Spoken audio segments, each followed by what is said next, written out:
ഇൻഫോസ്പെയറിൻ്റെ പുതിയൊരു വീഡിയോയിലേക്ക് ഏവർക്കും സ്വാഗതം.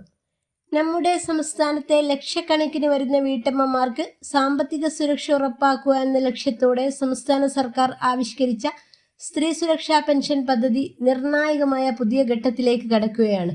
35 വയസ്സിനും 60 വയസ്സിനും ഇടയിൽ പ്രായമുള്ള സാമ്പത്തികമായി പിന്നോക്കം നിൽക്കുന്ന മുൻഗണനാ വിഭാഗത്തിൽപ്പെട്ട സ്ത്രീകൾക്കായി പ്രതിമാസം 1000 രൂപ വീതം നൽകുന്ന ഈ പദ്ധതി ഇതിനോടകം തന്നെ വലിയ ജനപ്രീതി നേടിയിരുന്നു.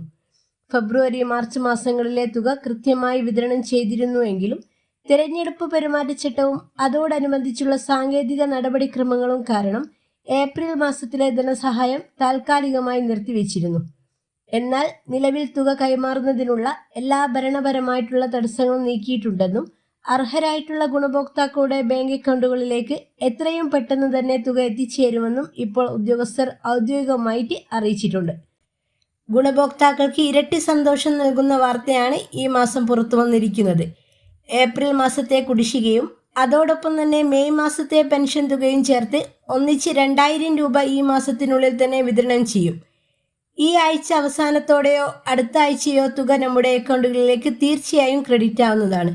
സാമ്പത്തിക വർഷത്തിൻ്റെ ആരംഭത്തിൽ നേരിട്ട ചെറിയ കാലതാമസം പരിഹരിക്കാനായിട്ട് സർക്കാർ ഇപ്പോൾ മുൻഗണന നൽകിക്കൊണ്ടിരിക്കുന്നത്.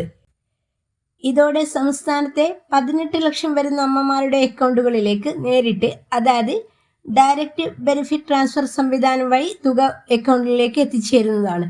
പദ്ധതി മുടങ്ങുമെന്ന് ആശങ്കപ്പെട്ടിരുന്നവർക്ക് വലിയൊരു ആശ്വാസമാണ് ഈ ഒരു നടപടികളിലൂടെ ഇപ്പോൾ ഉണ്ടായിരിക്കുന്നത്. ഈ പദ്ധതിയുടെ ഭാവി സംബന്ധിച്ച് നിലനിന്നിരുന്ന ആശങ്കകൾ പരിഹരിക്കാൻ സർക്കാർ വ്യക്തമായിട്ടുള്ള സൂചനകൾ നൽകിക്കഴിഞ്ഞിരിക്കുകയാണിപ്പോൾ. നിലവിലുള്ള സർക്കാർ കാലാവധി പൂർത്തിയാക്കി പുതിയ മന്ത്രിസഭ അധികാരമേൽക്കുമ്പോൾ പദ്ധതി നിർത്തലാക്കുകയല്ല, കൂടുതൽ വിപുലീകരിക്കാനാണ് UDF സർക്കാരിൻ്റെ ഭാഗത്തു നിന്ന് ആലോചനകൾ നടക്കുന്നത്. നിലവിൽ മുൻഗണനാ വിഭാഗത്തിൽപ്പെട്ട റേഷൻ കാർഡ് ഉള്ളവർക്ക് മാത്രമായി പരിമിതപ്പെടുത്തിയിരിക്കുന്ന ഈ ഒരു ആനുകൂല്യം വരും ദിവസങ്ങളിൽ നിശ്ചിത നിബന്ധനകൾക്ക് വിധേയമായി APL വിഭാഗത്തിലെ അർഹരായ സ്ത്രീകൾക്ക് കൂടി ലഭിക്കുന്ന രീതിയിലേക്ക് വിപുലീകരിക്കാൻ സർക്കാർ പദ്ധതിയിടുന്നുണ്ട്. പുതിയ സർക്കാർ അധികാരമേറ്റാൽ ഉടൻ തന്നെ ഇത് സംബന്ധിച്ച ഔദ്യോഗികമായിട്ടുള്ള ഉത്തരവ് പുറത്തിറങ്ങുന്നതാണ്.